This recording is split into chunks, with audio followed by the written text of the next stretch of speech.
Շնորհակալություն հարցի համար, շատ բարձր տրամադրությամբ, վճռականությամբ մեր ժողովուրդը թացը չորից շատ լավ հասկանում է,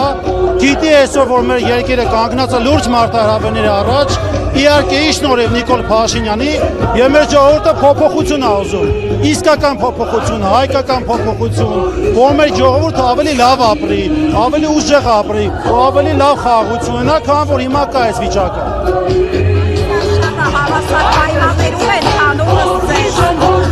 Տեսեք, ես Գեղարքունիքի մարզում տարբեր գյուղերում, քաղաքկենտրոններում շփվում եմ տարատեսակ մարդկանց հետ, ազդակը դրական առումով բավական բարձր է մեր ուժի հանդեպ, ուժեղ Հայաստան Դաշինքի հանդեպ եւ ժողովուրդը իրական փոփոխությունների կարիք ազգում, հարցեր է բարձրացնում, մտահոգությունների մասին է խոսում տետատետ եւ իհարկե մեր կողմից դրանց լուծումները առաջարկվում են իդեմս Սամվել Կարապետյանի վարչապետության։ Մեր հիմնական թիրախը մեր ժողովրդի սոցիալ-տնտեսական կյանքը բարելավելն է, ուժեղ խաղաղություն բերելն է եւ իհարկե մարդկանց մոտ այդ խժդժությունները, ատելության ֆոնը, թշնամանքը մեր ներհասարակական վերացնելն է։ Սա մեր քաղաքական ուժի ուղղություններից մի քանիսն են։ Երեք ընդդիմադիր ուժերը չեն մտնելու խորհրդարան։ Այս վստահությունը իր կողմից թե ինչով է կազմակերպված։ Այսինքն սա քաղաքական խախտ է, սպառնալիք է նահանջել։ Հերմինե ջան, Նիկոլ Փաշինյանը վերջին 8 տարում այնքան սուտ բան է ասել, շատ սուտ է խոսել, էլի, դրա փորձեն գրագրություն անեն, երևի 500 էջը անցնի։ Ես Նիկոլ Փաշինյանի քաղաքական խոսքին դրջություն եւ գիտեք, մենք սպառնալիքներ առհասարակ Նիկոլ Փաշինյանը միայն հայ ժողովրդի հանդեպ է հնչեցնում։ Ոչ Իլհամ Ալիևի, ոչ Էրդողանի եւ ոչ մեր արտաքին թշնամիների հանդեպ որևէ սպառնալի գործողություն կամ սպառնալի հայտարարություն չի անում, որովհետեւ իհարկե իր ժողովրդի վրա է ուժը պատում։ Իհարկե մեր մասով կարող եմ ասել, որ Նիկոլ Փաշինյանը պարզապես իրականությունից կտրված է, չունի իրական գետնի վրա պատկերացում եւ այն դիտարկումները, որոնք կապված են վախերի տարածման, մեր մասին կեղծ տեղեկատվության տարածման, պարզապես իրենց ցածր ռեյտինգի մասին են խոսում։ Սա է իրականությունը։ ԵՄ պատվիրակությունների ներկայացուցիչների այցը Հայաստան-Երևան ինչ որ կերպ բացի ընտրությունների ելքի արդյունքի վրա չկանխատեսվում։ Գիտեք, ես կուզեի հիշեցնել, եթե չեմ սխալվում, 2017 թվականի ֆրանկոֆոնիայի գագաթնաժողովը Հայաստանում անցկացվեց, կարող է տարիքում շփոթվեմ, բայց 18 թվականին մոտ էր եւ տեսանք 18-ին ինչ տեղի ունեցավ։ Ես չեմ ուզում, որ լուրջ գագաթնաժողովի անցկացումը կապեն Նիկոլ Փաշինյանի ռեյտինգի վրա։ Բնականաբար որոշ մարդկանց մոտ կարող է ինչ-որ դրական ֆոն ստեղծել, բայց մարդիկ ավելի ռեալ փաստերին են նայում, կարծաժամկետ չեն մտածում եւ մեր ժողովուրդը իրական դիտակ ժողովուրդ է։ Հասկանում է, որ սա նախընտրական PR է, պարզապես, եւ բնականաբար սրա մեջ տեսնում են նաեւ քաղաքական խարդավանքներ։ Եթե Նիկոլ Փաշինյանը իրական հայ ժողովրդի մասին մտածող այսպես ասած ղեկավար է, ինքը մարդկանց աղքատությունը 40%-ի չէր հասցնի, այսքան զոհեր ու տարածքների կորուստ չէր տա,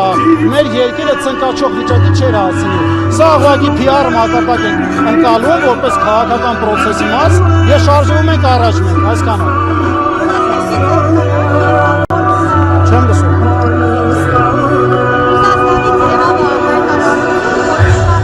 Այս պայմաններում եթե ընթանան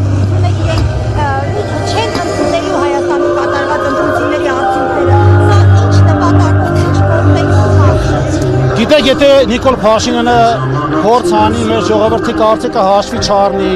արհամարի, թքած ունենա ժողովրդի որոշման վրա, իմ կարծիքով ժողովուրդը իր դժգոհությունը, արձանի պահանջը ցույց կտա, ես վստահ եմ դրանում, անկասկած։ Եվ Նիկոլ Փաշինյանի բռնապետական կեցվածքը, խառնի ճաղանջ գործողություն եւ այս անհավասարակշիռ վարքը խոսում է, որ ինքն էլ է հասկանում, որ արդեն իշխանությունը ոտերի տակից փախնում է։ Պարզապես պետք է քաղաքաշարում ճիշտ մեր ժողովրդի հետ աշխատենք, հաշվի նստենք ժողովրդի պահանջների հետ եւ իրական առաջարկներ անենք։ Իսկ մեր ուժը Հայաստան Դաշինքը ոչ միայն պարզապես խոսում է թղթի վրա արձանագրած փաստերով, այլ ռեալ գործ անող մարդ է։ Իդեմս Սամվել Կարապետյանի վարչապետությամբ։ Մենք լավ գիտենք Սամվել Կարապետյանի եւ արտաքին կապերը որոշում կայացնող մարդկանց երկրի ղեկավարների հետ եւ իր բանակցելու ունակությունները։ Հետեւաբար կասկած անգամ չկա, որ մեր ուժը պարզապես Նիկոլ Փաշինյանի գործազուրկ է դարձնելու։ Իհարկե շարունակեմ մեկտեղ աշխատանք պայելով մեկ դրամ քաղաքավիճակով, սա է մոտեցումը։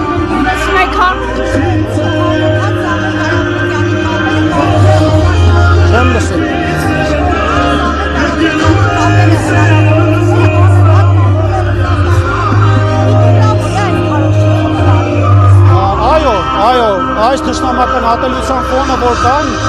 նախկին ղեկավարների, առհասարակ մեր դաշնակից պետությունը եւ առհասարակ մեր գործընկեր պետությունը կազմած մարդկանց մոտ էմոցիոնալ դաշտի հետ խաղալու եւ մանիպուլացնելու փորձեն, սա 100%։ Եվ մեր մոտեցումը հետեւյալն է. Սամվել Կարապետյանը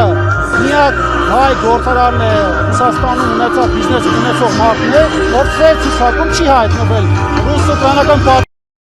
մարդու լուրջ կապեր եւ ԱՄՆ-ի Ռուսաստանի մասին է խոսքը սեր ցուցակում հայտնվել են։ Ինքը միակն է, որ չի հայտնվել։ Սա խոսում է, որ այս մարդու լուրջ կապեր եւ ԱՄՆ-ի որոշում կայացնող մարդկանց հետ եվրոպական միության մոտ որոշում կայացնող մարդկանց մոտ։ Սա այսինքն եթե պետք է սրա հետ մարդիկ հաշվի չնստեն Տերվան Նիկոլ Փաշինյանի ստերին,